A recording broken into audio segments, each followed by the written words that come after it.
জান্নাতের চাবি হলো আল্লাহ ছাড়া কোনো ইলা নেই এ সাক্ষ্য দেওয়া। আল্লাহ সুন্দর, তিনি সৌন্দর্যকেই পছন্দ করেন। শ্রেষ্ঠ কথা চারটি: সুবহানাল্লাহ, আলহামদুলিল্লাহ, লা ইলাহা ইল্লাল্লাহ, আল্লাহু আকবার।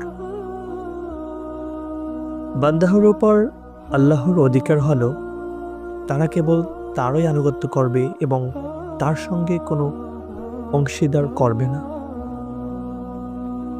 বলো, আমি আল্লাহর প্রতি ঈমান এনেছি, অতঃপর এ কথার উপর অটল থাকো।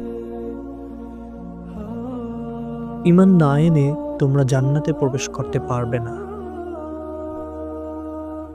যে কেউ ঘোষণা দেবে আল্লাহ ছাড়া কোনো ইলাহ নেই আর মুহাম্মদ সাল্লাল্লাহু আলাইহি ওয়াসাল্লাম আল্লাহর রাসূল, আল্লাহ তাকে জাহান্নামের জন্য নিষিদ্ধ করে দেবেন।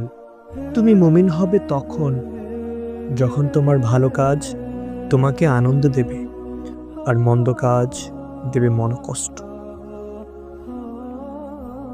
সব কাজের আসল কাজ হলো ইসলাম। কোনো বান্দা ততক্ষণ মুসলিম হয় না যতক্ষণ তার মন ও জবান মুসলিম না হয়। পবিত্রতা ঈমানের অর্ধেক।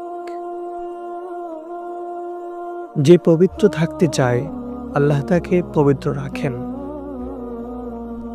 সালাত জান্নাতের চাবি।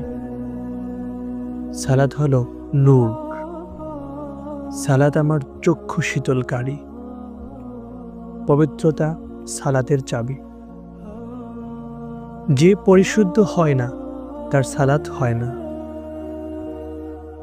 7 বছর বয়স হলে তোমাদের সন্তানদের সালাত আদায় করতে আদেশ করো। কিয়ামতের দিন প্রথম হিসাব নেওয়া হবে সালাতের।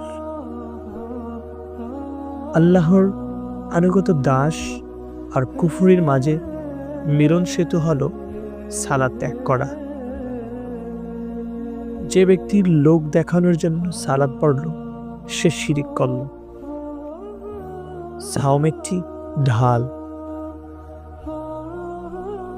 সাওম এবং কোরআন বান্দার জন্য সুপারিশ করবে।